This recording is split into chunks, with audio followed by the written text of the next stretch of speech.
Salut à tous, j'espère que tout le monde va bien. On se retrouve aujourd'hui pour la market update sur BTC et le Forex. Donc hier on s'était quitté, tac tac tac tac tac, on était le 4. J'avais fait la market update le matin, donc on était dans cette zone. Je vous avais dit, vu qu'on avait SFP le high, on avait potentiellement un retracement qui allait se passer. Et qu'est-ce que je vous avais dit surtout sur le live Twitch?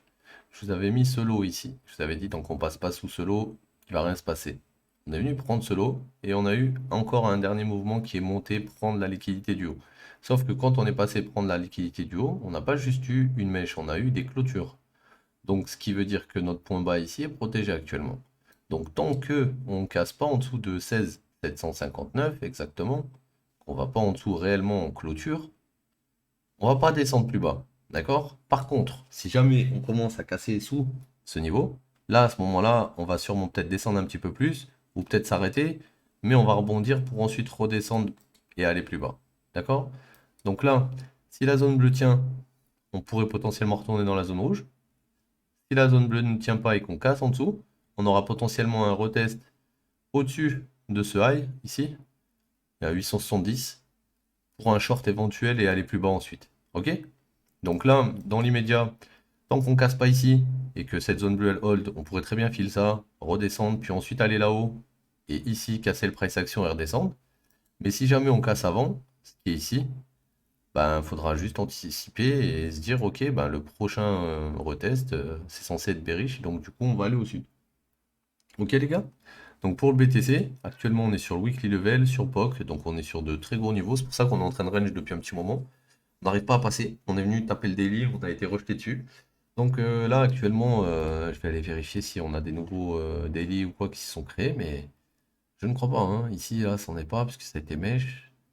Ici, on a été le chercher. Le prochain daily, il est clairement loin, d'accord? Il est clairement tout en haut à 17 800. Donc, il y a le temps. Je pense qu'il y a le temps. Là, dans les médias, si on tient cette zone, on pourrait, je te dis, remonter là-dedans.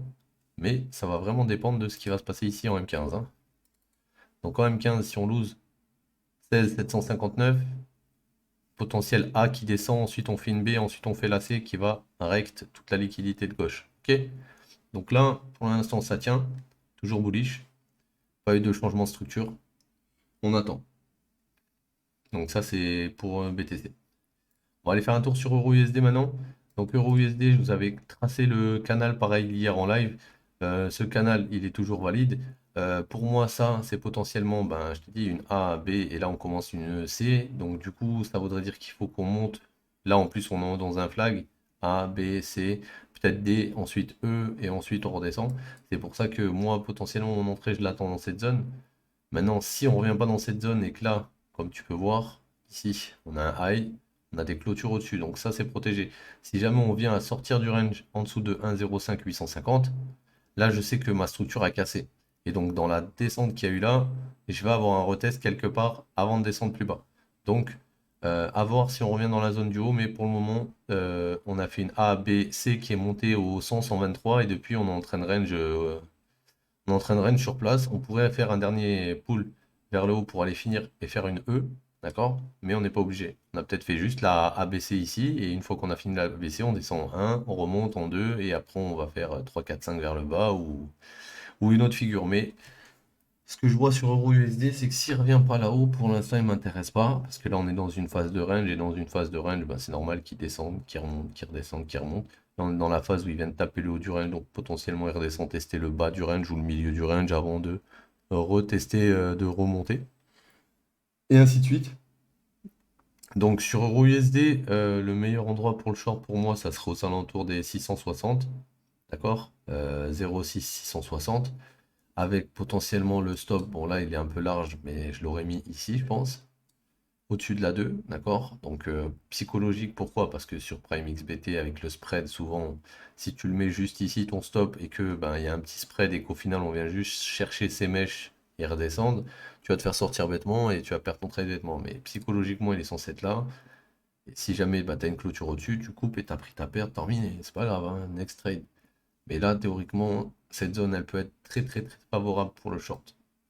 Vu qu'on a le canal qui a bien respecté les lows et les highs, on pourra avoir une dernière touchette vers le haut là, pour aller faire une E au final et trap tous ceux qui ont short dans ce range trop tôt. On va aller voir maintenant le GBP. Donc GBP USD. GBP USD, toujours bearish, toujours bearish. Potentiel zone de short. Ok, ok. Donc là, on a des high égales, hein. On a un pool de liquidité ici, donc au-dessus d'ici, hein. Potentiellement, il faudrait mettre une alerte. C'est pour ça que je vais la mettre en même temps que je vous le dis. Et là, on verra ce qui se passe au moment où on repasse au tutoriel. Parce qu'on sera du coup dans la partie haute de notre structure. Et du coup, dans cette partie haute, soit on est rejeté, et du coup, on redescend jusqu'au plus bas, comme on a fait ici. On est revenu dans la partie haute, on a redescendu jusqu'au plus bas. Donc, soit on remonte là-dedans, et ensuite on redescend ici. Soit on remonte là-dedans et on casse au-dessus. Et du coup, quand on va redescendre ici, ça serait une opportunité de longue. Tout simplement. Ok? Donc pour le moment, lui, il n'y a pas grand-chose à faire tout de suite ici dans la zone où il est actuellement. Mais s'il revient ici, il y aura potentiellement un short ou un break de structure et donc du coup un long à prévoir pour ensuite. Mais s'il est rejeté ici, après avoir pris cette liquidité, tu auras un short potentiellement des 2100 à peu près, 200 jusqu'à 1,19 quoi. Donc ça peut être intéressant. Donc voilà, c'était la Market Update pour aujourd'hui. Désolé de ne pas l'avoir sorti plus tôt, hein, mais les jeudis et mardis, c'est un peu plus compliqué avec la petite. Donc ben voilà, je vous souhaite une bonne journée l'équipe et je vous dis à demain. Ciao tout le monde.